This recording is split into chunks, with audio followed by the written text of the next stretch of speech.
Welcome to today's podcast here at the C.R.E.A.T.E University Transportation Center. Dr. Daniel Rodriguez. Well, thank you. I would like to get a little bit of background about you. Tell us who you are, what you do, and where you're at. Well, I'm a professor of civil engineering at the University of Puerto Rico at Mayaguez, and I work on issues related to transportation planning. That's my passion for many years now. I like to examine problems that determine the design of transportation networks, the features, the characteristics. And by transportation network, I mean road systems or bus systems or the new scooter systems that are appearing in cities and towns around the US and other places. Right. And that's going to be a topic of our conversation or our webinar tomorrow, correct? About e-scooters, I believe, or hubs. Yeah. In this case, for tomorrow's webinar, I will be talking about something a bit new for me. It's about resilience hubs. As you probably know, our communities are facing a few types of disasters, hurricanes, wildfires, and even heat waves are creating health concerns. So the idea of tomorrow's seminars is to present a method that can be used by agencies to decide where to place hubs that can help communities by offering energy services. So, for example, you probably recall that Puerto Rico in 2017 was hit by a major hurricane. Yes. And we lost power for many, many months, I would say. And that was devastating for many people. And in the middle of that disaster, some community groups started creating their own little hubs or community centers where they install electric power panels, solar panels essentially.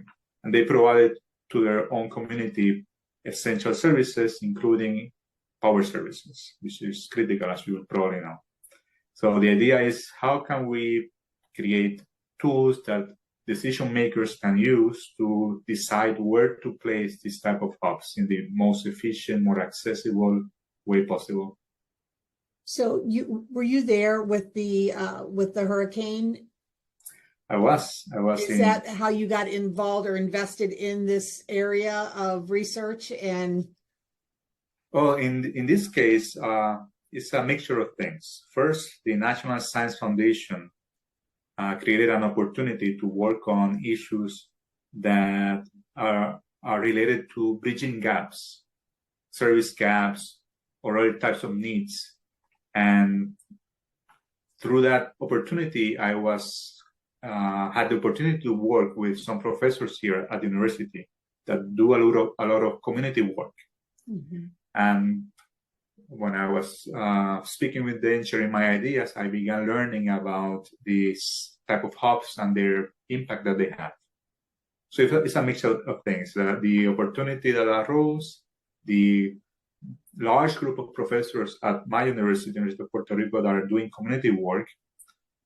And also, as you mentioned, some collaboration that arose, everything at the same time, thanks to the National Renewable Energy Lab in Colorado. So they are also very invested in issues related to the energy grid in Puerto Rico.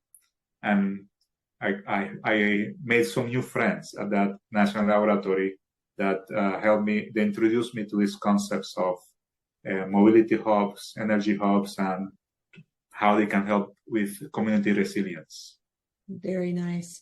So you were in that hurricane, you experienced that firsthand. Personally, what was that like for you? Well, it was, in a way, I was lucky. So I was in the west of the island, and we did not get as horrible an impact as the other side of the island, the west, the east side of the island, and the middle of the island. Nevertheless, I think I was without power for more than 3 weeks. And I think maybe even longer. The days blurred. I had the opportunity to read many books during that period because I had no Right. no electricity. But thankfully, my family is close by, and we were able to work together to get food supplies, get water that we needed. And I can say that, at least in my case, I was privileged. I didn't suffer too much. Yeah, experiencing something like that, so many things that we take for granted, it sheds some light on those areas, definitely. For sure. I know reading about some of your publications, some of the things that you're involved with. And as I was looking into this, I was very interested in the concept, because I didn't even think about this, when you're amidst a disaster, and you were talking about these hubs and people for power mobility, for disabled, for all those genres of of need. You don't think about those ordinarily, but that's a whole population in itself of people that are just completely stranded. Yeah, it's especially when one considers people that depend on electric devices to provide medication or other type of medical treatments, then it becomes a life and death situation. And if someone depends on medication that has to be in refrigeration, for example, at cold conditions, then it's a ticking bomb. You put a timer on your health, essentially. It's every day that passes and you cannot get your medication. It's horrible. And actually, most of the people that died during Hurricane Maria or in the aftermath of Hurricane Maria is connected to the health events associated with not having power and the stress that causes. And it's a very serious concern after a disaster. So that's the inspiration of these resilience hubs that can provide support to communities while the grids, electric grids, transportation grids come online again. And people need to know where they can go and what they can do. They make it through the initial horrific event, and they're a survivor through that. And then what? Yeah. So that's huge. And thank you so much for your area of research and interest. What can we expect out of the webinar tomorrow? What are we talking about? What can we expect from this? Well, tomorrow, I think I will present a type of model that researchers can use to expand up in a direction related to electric vehicles. So obviously, I will present a type of model that researchers call a facility location problem, where the problem is where you can locate a facility or a series of facilities. Okay. So that's a standard type of problem. What we are contributing to the state of the knowledge is that we are incorporating the idea that you can have multiple failures. You can have failures in the transportation network and in the electric power network. And based on that consideration, we developed an optimization model. That's what we will show tomorrow. Wonderful. And some heuristics, some algorithms that help decision makers and researchers find solutions to the models that we propose. And I mentioned at the beginning electric vehicles because I think it's one of the greatest opportunities to move our research forward. Right now, our model doesn't consider electric vehicles. So if there is a student listening to this podcast, they could think, okay, how can I introduce electric vehicles into this type of facility location models? How will the formulations change? How will the algorithms change? It's an opportunity for researchers.